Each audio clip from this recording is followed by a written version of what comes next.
Welcome, ladies and gentlemen! The moment you've all been waiting for. In this corner, weighing in at 175 pounds, with the record of 17 haters, 400 insults, and 30,000 murders. The undisputed, most diabolical villain in the world, Benzie, boy! Heyo! What's up, guys? Alright, let's jump right into the gear and make this video super quick. So, we're running Bloodspawn on our DK, one medium, one light. Bloodspawn's pretty freaking strong for DK specifically. Also other classes because of the physical and spell resistance you get, but basically you want Bloodspawn if you're running DK unless you're going like full glass Scoria. And this isn't going to change for next update. I've already taken a look at the Undaunted sets, so right now we want Bloodspawn on our DKs, and the types of armor you choose are up to you, depending on what gear you run, but generally Malambeth doesn't beat Bloodspawn, so don't even consider that as an alternative. Okay, moving forward, I'm going more glass setup on my DK right now, so that means we're running 5 light. I have the Desert Road light armor set on my glass setup, so we got the shirt, belt, boots, pants. Try getting all in-pants, can be super difficult depending on your server and how many people are spending money on AP boxes.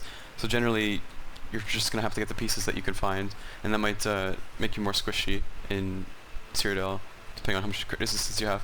So, we got 1 block cost reduction and 3 impen, and then our final set is Storm Knight, and we're running 5-piece Storm Knight, 2 rings, and Desert Rose Necklace for that extra arcane, 840 max mana, all spell damage enchants, and our final piece is Storm Knight gauntlets.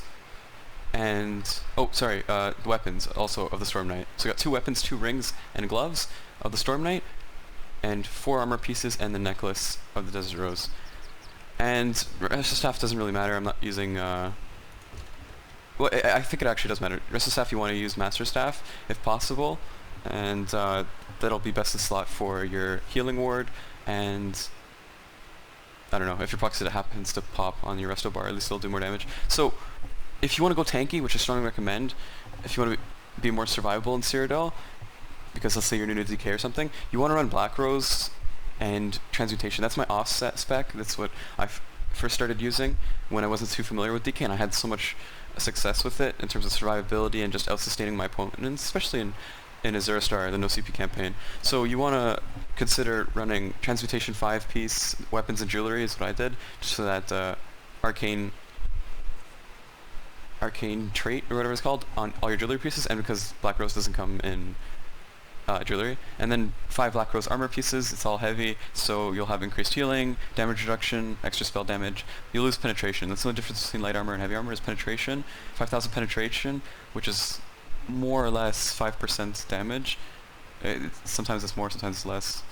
And 10% critical rating, and that's going to affect your healing and your damage, but mostly your healing. So it's a fair trade-off. Heavy armor is pretty much better than light armor, unless you just want that extra little kick and damage, and that's what I'm doing right now. Just like going into a group of people and killing as many as I can, as fast as I can, and then if I can get out, I can. If I can't, then at least I'll make a final stand. So that's the gear. Some alternatives to Desert Rose, if you can't find it, is 5 Kegs, my opinion, best in slot PvP set. It gives you max health, mana, magic recovery, and spell damage. Really, really good set. I don't know any other set that could replace it other than, since you're a DK, you can run Silk of the Sun, which is around 500 spell damage on your fire abilities, which is pretty much all your main DPS abilities, except for maybe Deep Breath. So let's go over spells real quick. I'm pretty much set in stone on what spells I like to use. Since I'm not a vampire, you're generally less survivable, but you also don't get one-shot by Dawnbreakers in no CP.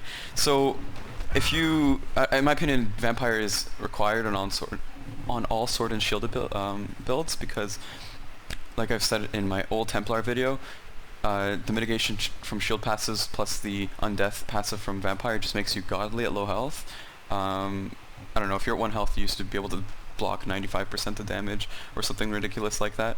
So Vampire is easy mode. If you want to challenge yourself, I strongly recommend not going Vampire, because fuck Vampire. And this is what your bar is going to look like. It's pretty much set in stone. So we use Burning Embers and Fossilize in most 1v1 scenarios. So if you're ever fighting yourself one-on-one, keep in mind this build is a terrible one-on-one setup, so we need to have that little bit of favorability to 1v1 scenarios, because you'll have those encounters in Cyrodiil, believe it or not. It's not always a Zergfest. When you're 1vxing, generally you want to rely on your Burning Embers, put it on 1 or 2 people, and then forget about it. You'll be so happy when it procs for, like, 15k Burning Ember heal at the end of its duration.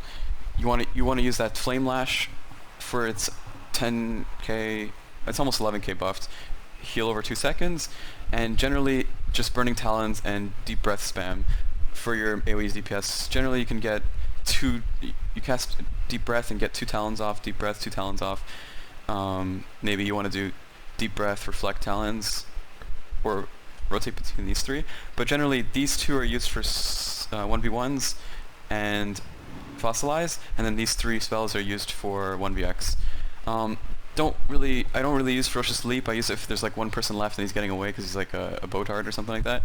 And generally just use Banner. This ultimate's amazing. We're running a very AoE heavy build, and to get that extra 20% increased damage on our AoEs, plus Major Defile on everybody in the banner, this is basically like if you're in the banner right now, you have 3 seconds or 2 seconds to get out before I kill you. That's how this build usually plays out. The Storm Knight plus my AoE abilities seriously ramped my damage in terms of AoE pressure, if that makes sense. So not really 1v1 setup, but in terms of 1vx, you could just go in, blow everybody up, and then get out. Proxy, that's your AoE burst. And so yeah, main bar is pretty self-explanatory. You need everything to be the way it is. If you're a vampire, I would probably take off Burning Embers. You don't really need that single target pressure. I mean, it's a good spell. It's a really good spell. But you could always take that off, and you won't need Fossilize, and then put Vamp Drain over here. And basically that's your DOT, more or less. It's the same type of heal if you channel it for 3 seconds versus waiting 10 seconds for Burning Embers. It's the same kind of damage, more or less. You'd have to cast Vamp Drain twice or 3 times, depending on what your stats are. But anyway, so Vamp Drain would go here, and you'd place Fossilize with another spell you want, and you'd have the spot filled with Vamp Drain. And something you can run here is Mist, or what's in the good spell? Engulfing Flames, but I wouldn't run this spell with my armor setup because of how low spell damage I have. I don't feel like that extra, was the 10%, would do much for me. If I had high spell damage, it would be a game changer. 10% is very, very strong, but just not with my setup because I don't run high.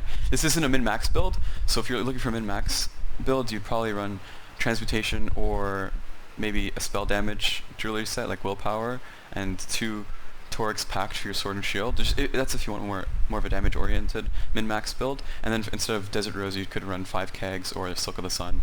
So those are some alternatives. Hopefully you guys got that. This is my preference in terms of what I'm looking for in a Zero Star, which is to fix the sustain issues, because we don't have CP here, and 1vxing is significantly more difficult. So we've got the Desert Rose for that sustain. Sometimes I die with no mana, sometimes I die with full mana. It's really hit and miss set. And we got that Storm Knight, which is currently bugged, keep in mind, but it is our AoE DPS pressure, and it's pretty good. It's pretty awesome when you're outnumbered. You'll love the set. So if you want a DPS jewelry set, you probably have to go 3 Willpower, which I don't necessarily have, and 2 Torgs, or 5 Silk of the Sun if you can get your hands on a sharpened weapon. Strongly recommend that. Shield and then jewelry, all Silk of the Sun. So those are some quick alternatives. This is what I'm running now. This is what I'm running when I want to be more survivable, which is 5 Black Rose, 5 Transmutation.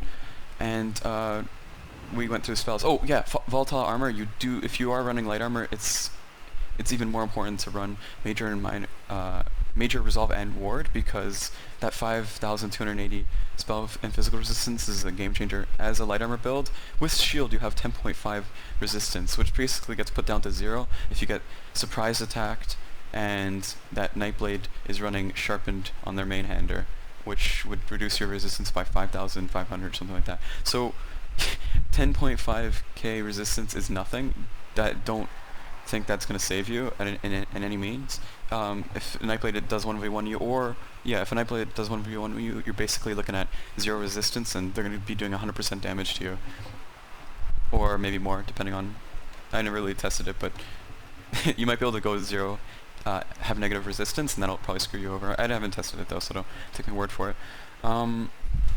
Mages are a little bit different. Light armor does give you that 5,000 penetration, and then two-handed Destro Staff, for example, will give you another 5,500. So you still have 10k spell resistance. Generally, mages don't do much to you because, you know, balance in this game.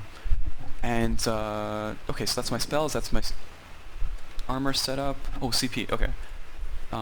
Basically, CP is up to you based on your Mundo Stone, which I'm running Atronach, but I might switch to Apprentice because I want that extra damage. CP is basically to counterbalance what is not going well with your build. So if you feel like you need more recovery, boom, put ton into Arcanist. If you feel like you need more stamina sustain, put a ton into Shadow Ward. If you need more damage, you know, it's pretty self-explanatory. CP is always up to you, but what I'm currently running is 30 into Resistant. I'd recommend 40 or 50 there. 50 into Elemental Defender is pretty standard. You should probably do that. And the Resistance is thick-skinned, and some into Quick Recovery. 10's probably good there. We got 30 into Magician, which is fine. You probably want more into here if you're running the heavy armor setup, and less into Arcanist. But we got Arcanist right now because we're in light armor. And 30 into Stumbling, and 35 into Shadow Ward, which is, both of these are fine. 30 is a pretty good benchmark for these types of passives. 35 into Blessed is a bit much since DKs don't really have heals to begin with, so trying to boost that healing received doesn't really do much if your heals are non-existent altogether. We got 22 into Elfborn. I don't really have super high critical rating, and everybody runs Impen anyway, especially with the champion point impenetrable, so don't put too much into here. 80 to 90 is good into Elemental Expert, and then just toss the rest into Thaumaturge, I guess. So thanks for watching my DK build video, guys. Hopefully you enjoyed it, you had some fun. If you have any questions, please let me know. I'd like to just explain everything to the fullest. And stay tuned for more videos. Take care, guys. I hope you enjoy, and I'll see you in the next one.